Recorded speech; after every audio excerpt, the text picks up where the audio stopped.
Good morning. I'm Lord Hartram, and welcome back to another episode of Badge and Business Pentwater Talks. I'm here with my oh so lovely co-host, Eva, and we've got some really special guests today. We're going to be talking about the 3rd of July, which is the unofficial middle of summer, I guess. Are we that far into it, Eva? I know, it snuck up so fast. I know, it's crazy. Why don't you go ahead and introduce our guests? Excellent. So I've brought on today to speak with a lot of things in regards to, the nation celebrating 250 years during this July. Beth Russell, the Director of Membership at the Pentwater Historical Society. So she's got exciting things that the Historical Society has taken on, and which is great. So, I don't know if we want to jump in and talk about that right now of what you guys are doing there. And then we have to introduce our other special guest, which is that's right. The very important fire chief, Jonathan Hugart. He's going to be talking to us about fireworks safety today and a few other things that are exciting that's happening with the fire department. Yes, and this is our second attempt to get Jonathan on. The last time we literally had it lined up. I swear, I'm making this up. You guys will think I'm making this up. And Jonathan, I'm about ready to hit record, and both of our pagers go off. And I'm like, Jonathan, I got to go. And I'm flying out the door, and he's thinking, okay, if Laud's going, then I got a problem too. And so we left everything, and we got completely derailed. So, all right. So Beth, I'm gonna pop you on, hopefully. So can I go now? Am I live? All right, I'm going to go ahead and start giving you an introduction. I don't hear Laud or Eva, but I'm going to tell you what's happening at the museum and around town related to the 250th that the museum has sponsored. We have actually arriving today an exhibit about some of the signers of the Declaration. I'm not sure you're aware of it, but John Hancock is an obvious one. But everything from John Hancock on over to Clymer, all those street names were named after signers of the Declaration. So we were able to use information about those signers and create an exhibit at the museum that is really, it kind of talks about how the Declaration was written and why those signers signed it and what happened to them afterward.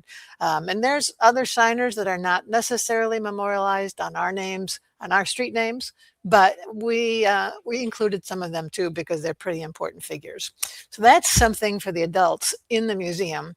But then probably the most fun part, I think, is we collaborated with the Pentwater District Library, and we have a passbook for kids where they can answer questions about the Declaration and the signers, and then either present it at the museum or at the library and get prizes. And the Hart Library and the Shelby Library are participating in this also. If you want to pick up a passbook, we'll have the passbooks available in all those locations. And then we have a series of yard signs around town, starting at First and Hancock, going down First Street primarily.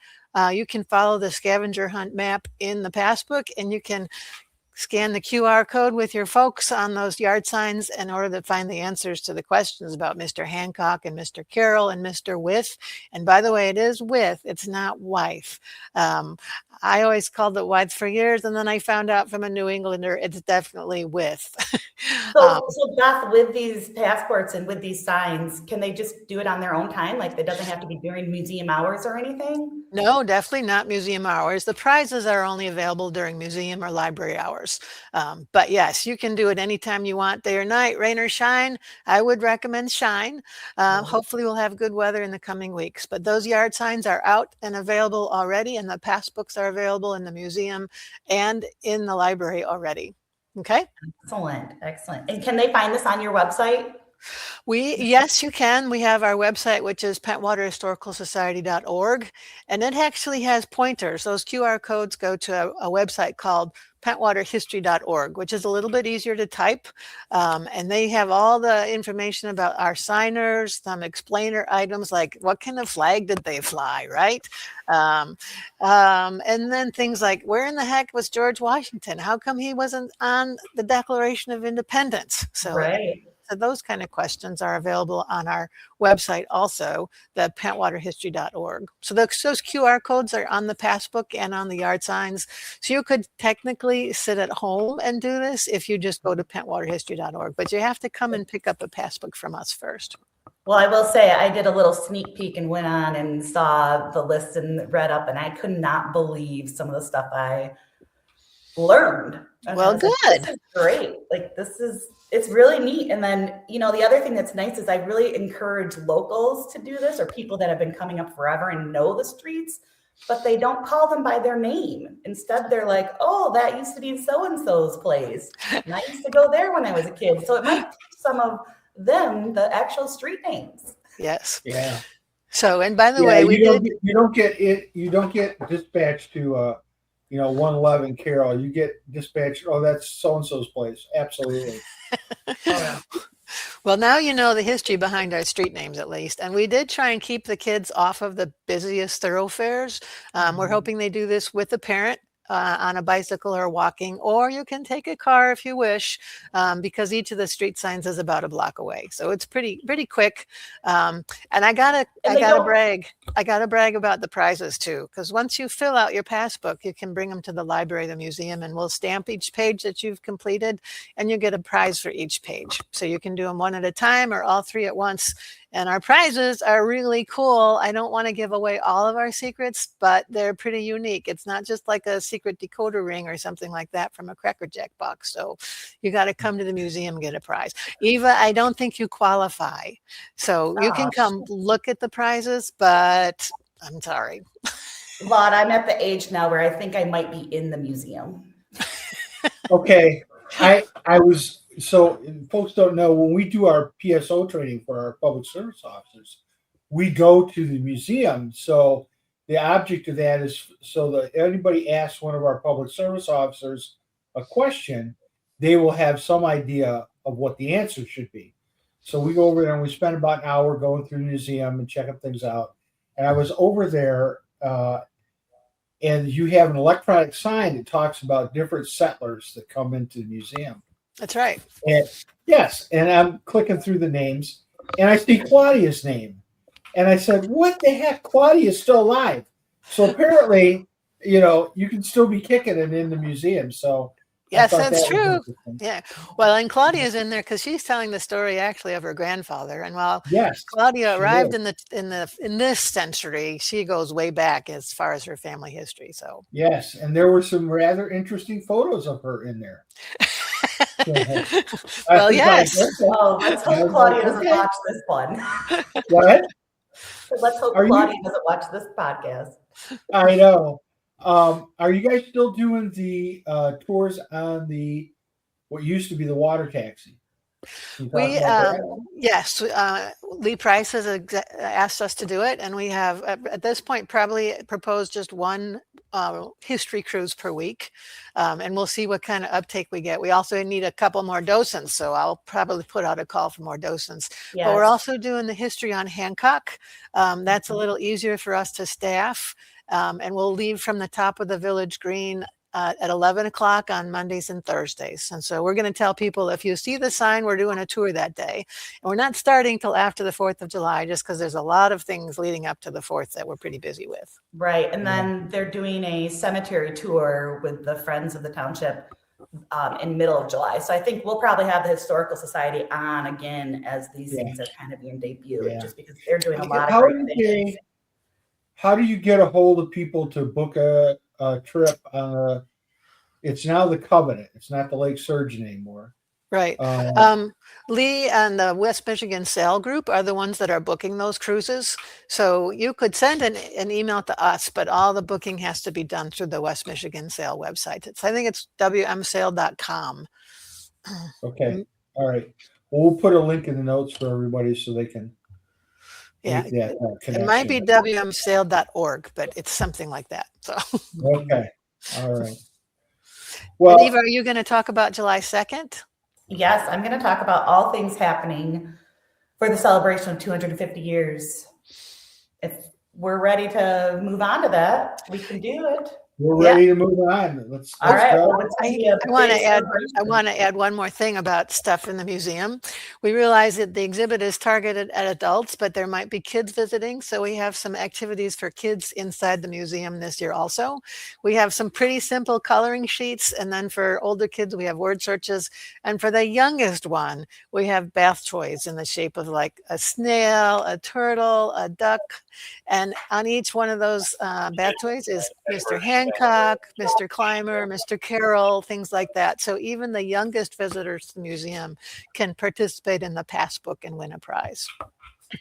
Very fun. Very Very cool. fun. I'm excited. All right. Well, Are good. you sticking around, Beth, or what are we doing? Eva, if you're happy to address the July 2nd one, I will move on. Okay, sounds good. We will catch up with you soon. Thank you, guys. Thank you, Beth. Thank you, Beth. I'm going to bring Jonathan back. Let's bring Jonathan back on because I feel like I got him stuck in the green room or something. So, welcome You to could've the kept show, me there. Jonathan. Welcome to the show, buddy. Welcome back. Thank you. All right. So let's talk about the week coming up. Okay, so as you know, 250 years, so we're doing a big celebration in Pentwater. A lot of different groups, businesses, organizations have, all contributed in some part. And it starts Wednesday, July 1st. The library is doing a special matinee, which is family friendly for everyone, that they're debuting the movie National Treasure, which obviously that has to deal with the Declaration of Independence. And then July 2nd, as you know, is a Thursday, which is always our farmers market from 10 to 1. However, the chamber has teamed up with the Historical Society, and at 11 o'clock and at 12 o'clock, there will be a reading of the Declaration of Independence at the gazebo. So everyone are more than welcome to come and listen. It's actually not that long. So just letting you know, the farmers market during that'll be happening. And then Thursday also, the civic band concert goes on. And then obviously we have DJ trivia and comedy night too. And then July 3rd, which we'll expand on, what's nice is that Charlie's Marina has the Charlie's Party in the USA. So they actually do a boat parade that, they start in Pentwater Lake. And if you choose to, you can follow it out to Lake Michigan and then circle back in. You just gather at about 5:15. It's free to join and everything. So you'll see that going on. You can actually, tune into the Yacht Club YouTube channel and watch it too. And then of course the fireworks, which are at dusk. What does that mean? What time is dusk, Claude? What time would you say? Well, I'll tell you, we little just later had than our homecoming. meeting yesterday. All right, so I have my handy cheat sheet here, but I do believe the fireworks people start showing up about between 2:30 and 3 on Saturday, and then we will shut that. I'm using we in a kind of global thing here because the fire department will be shutting down Lowell Street probably about 5:30, something like that. Probably closer to 5 will be down there, and Lowell will be shut down west of the state park entrance. Yeah. And golf carts will still be able to get through, though. Right. The only other thing that will shut down a little bit later is as we get closer to the hour, Johnson's folks will be shutting down the beach, pretty much the dog beach. So there's a line between the north wall and I want to say 400 feet maybe to the north of that. It's probably close to 500 to 600 feet. Okay, 500 to 600. So that'll be taped off and coned off, and they'll start shooing people out of there. And just so folks know, that is a requirement for the permit, and we have to do that. So it's not just on the north side. We'll also be shutting down the channel wall on the south side. We'll tape that off about the same time. So, all right. Yeah. That also includes the water. So Yes. We're really taping off the sand, but you really cannot go past that line, including in the water. Yeah, that's correct. So how that works is we'll have the DNR boat out there. We'll have at least one of the county boats out there, and God willing, the Coast Guard might show up, and we'll have them out there. And folks should know the Coast Guard really struggles to come to our fireworks because they're requested to be at every fireworks, and there's only a couple boats, and there's many people have fireworks on the lake, so it's kind of a priority kind of situation. So they try hard, but so that's it. All right. Um, Well, so to answer my question, dusk is about 10:30. Fireworks will be launched at about 10:30. So be down there by 10. Okay. So as you've noticed, fireworks will start getting delivered at 2. You'll see a big truck, pier, that side of the beach will be shut down. The channel for boaters, that will be shut down closer to around 9:30. Okay. Yeah. So make sure that you're in or you're out, wherever you want to go watch. That's the time I would say. Sometimes, it can be a little later. Sometimes it can be a little earlier. For those of you who cannot make it down there, you can always view it at the Pentwater Yacht Club YouTube channel. They have a nice viewing point. You'll see a lot of boats there watching it from there too. And always just be safe and mindful, and be mindful, especially of your pets. That's why we give you plenty of lead time, letting you know that the fireworks are happening, all that kind of good stuff. And then we're grateful. The chamber is grateful for our teams here, the fire department, the police department, the Pentwater Village, the DPW, where we all team up together and kind of make this a safe and nice time for everyone involved. Yeah, and we had a meeting yesterday, but the sheriff's office will also be there. The Oceana County Sheriff's Reserves will be there. They help us every year. Super important, because unlike a lot of places in Pentwater, once the fireworks are over, we are going to stop all vehicle traffic on Lowell Street, and that stays that way until all the people get out off the beach, basically. And Jonathan's crew handles Lowell Street, and the sheriff's office and the police department, we handle all of the other streets. So as you flow out, we're going to send you across Hancock to the east, and then north and south on Hancock. So about 2nd Street is kind of the dividing line. You're either going north or south or across. For folks that have not had the experience of directing traffic is not for the faint of heart. So it is dangerous. And I will be reminded of this many times on this day. You need wear your vest. You need to wear your high glow vest. I did suffer an injury a few years back where I got hit by a truck. So we don't want to see that happen to anybody else. And so, Jonathan, talk a little bit about, because your guys handle all of Lowell Street. So the fire department handles all the traffic control points on Lowell. When you get to Hancock and Lowell, you're actually only going to be going east or north. We do not send anybody south from there. Right. And all motor vehicles are stopped. So that includes golf carts, cars, motorcycles. We even ask if you're riding a bicycle that you get off your bicycle and walk with the other pedestrians as you're walking down Lowell Street. Be prepared. You're going to, if you're in your car or your golf cart, you're going to be sitting there for a while all these pedestrians flood Lowell Street and get back to their vehicles. So you will be sitting for a while. We'll try to get you out as fast as we can, but be prepared to be sitting there for a little bit. Yeah, it's. I love it how you say, wait, real quick. I love it how you say you're going to be sitting there for a while, but it's like compared to other towns, they're not sitting that long. They're not. You're probably in reality, you're probably maybe 20, 30 minutes you're sitting there. But Max, yeah. If that long. A lot of patients wear thin in 20 minutes. Yeah, I'm going to say, you folks do a good job, and people, they're up and moving right after the show. Yeah, so we just ask everybody to be mindful and kind. Everyone, you're all there just for their safety and protection, and we'll all be able to enjoy the show and get home safely. So it's Right. good. And, you know, for people that are coming to the fireworks, please remember that we ask you to park off the pavement on the grass whenever you can in Pentwater, wherever you can. We will go through, much to everybody's chagrin. Earlier in the day, we're going to be going through and pulling things that are in the road right away to make sure everybody has the best opportunity to park. And here's the reason for that. If somebody were to get hurt down there, if we do have an accident, we need to get medical personnel down there.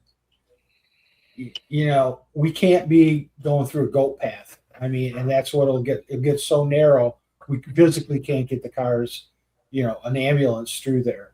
And, you know, in some cases, a couple seconds really matters.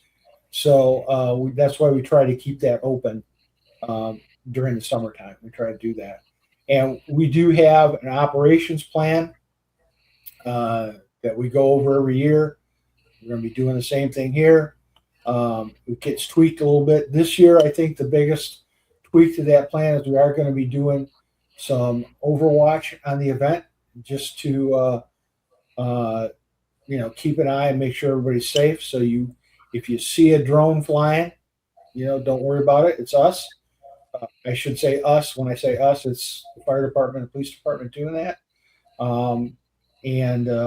Yeah, so we're just doing these things, trying to keep people safe and trying to stop people from getting hurt. That's our main emphasis. But trust me when I tell you that we don't get any extra credit for writing tickets. We don't get any extra credit for making more or less arrests at any particular time. But we do get extra credit for everybody going home safe at night. And that's really, on these special events, that is our number one priority, to get everybody home safe. So, Yes, I would say I'm looking forward to the first week of July here in Pentwater. It's always a fun time. People are enjoying the beach. It's going to be great weather, and shopping will be nice, and restaurants will be all hopping and open. And it's just, you know, we're on vacation, so just enjoy it. Yeah, Look at all and I would also tell you there's other places to watch the fireworks that are just as nice and maybe a little more accessible for folks that have some kind of issue. If you go down to the city marina, that is an excellent place to watch fireworks. It's got sidewalks, it's got bathrooms that are close. You get an excellent view down the channel. Parts of the village green are also excellent to go to. Get a nice view of the village channel. I mean, yeah, there's lots of places in town to watch fireworks. So good. Well, thank you again. And you know, this fun doesn't stop. July 4th, Muir State Park always has a youth bike parade that they all dress up at 10 o'clock there.